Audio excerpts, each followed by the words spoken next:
Huwag mong pigilan ang hangin na nagdadala ng bagong amoy. Huwag mong ipagkait ang sarili sa liwanag ng pagbabago. Kapag ang puso mo'y nagsasabing lumayo ka na, huwag mong pilitin ang sarili na manatili sa lugar na puro luha. Nakikita ko kung paano ka nagpupumilit na magpatawad, kahit na ang mga sugat ay nananatili at hindi gumagaling.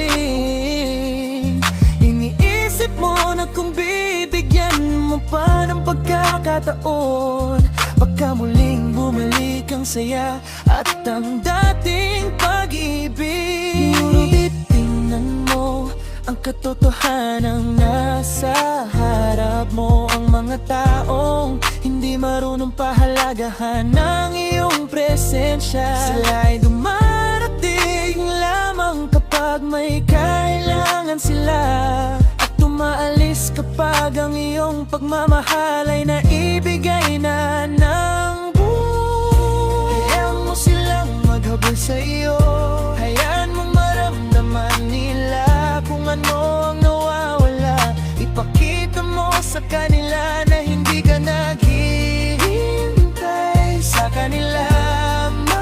May halaga ka na hindi nila kayang sukatin o makuha.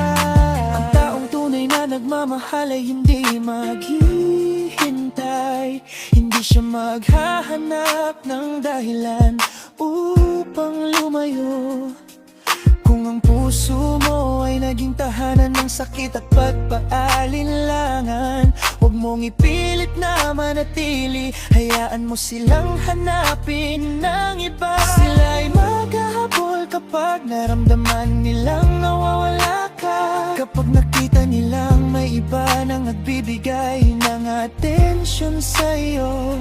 Ngayon lamang nila malalaman ang halaga ng iyong presensya. Kapag sila na ang naghahangad at ikaw na ang may kapangyarihan, huwag mong damdamin ang pagkakasala sa paglayo.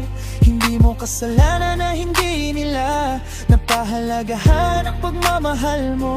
Ang bawat tao ay may karapatang pumili ng kanyang landas, at karapatan mo ring pumili kung saan ka masaya at ligtas. Hayaan silang maghabol sa pagkakataon, sa pagmamahal, sa pag-asa. Hayaan nilang maranasan ang bigat ng pagkawala ng isang espesyal. Dahil sa oras na makita nilang ikaw ay lumalaya at lumalago, doon pa lamang nila matututunan kung bakit ka piniling mahalin.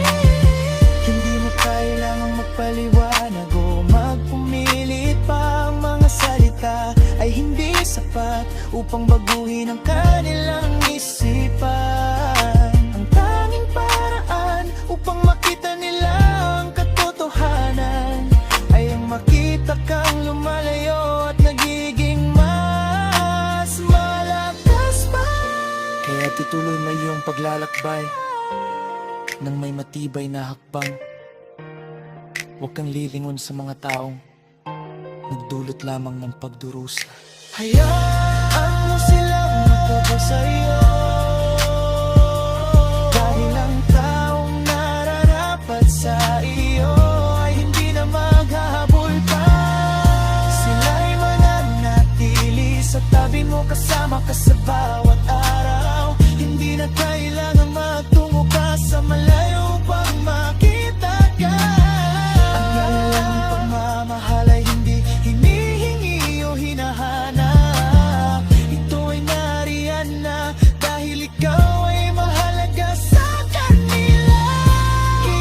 Kaya mo silang maghabol sa'yo. Hayaan ang ilang makita